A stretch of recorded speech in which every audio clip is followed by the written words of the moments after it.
আজকের এই বিবাহযোগ্য অনুষ্ঠানের প্রজাপতি ব্রহ্মা এবং অগ্নিদেব সাক্ষী রেখে আমি শ্রীমতী শিলারানী দাস দেবী দাসী প্রতিজ্ঞা করছি যে একজন কর্তব্যপরায়ণ ধর্মপত্নী রূপে সারা জীবন পতিদেবের সহিত জীবন অতিবাহিত করব।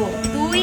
আমি আমার পতিদেবের সঙ্গে যথাযথভাবে বৈষ্ণবীয় আচরণ বিধিগুলি পালন করব এবং কোনো প্রকার হিংসাত্মক আচরণ ও সংসারের কোনো ক্ষতি সাধন করব না, অসম্মানজনক কোনো বাক্য লাভ করব না, বরং তার সঙ্গে আলোচনাপূর্বক যে কোনো বিষয়ে সিদ্ধান্ত গ্রহণ করব।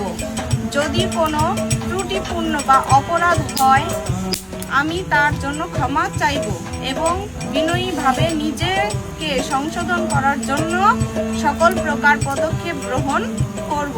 3. শাস্ত্রীয় নিয়ম নীতি জেনে অবগত হয়েছি যে বিবাহের উদ্দেশ্য হচ্ছে কৃষ্ণ ভক্তি সন্তান উৎপাদন করা। আমাদের সংসারে যে সন্তান হোক না কেন তাদেরকে কৃষ্ণ ভক্তে গড়ে তুলব। 4.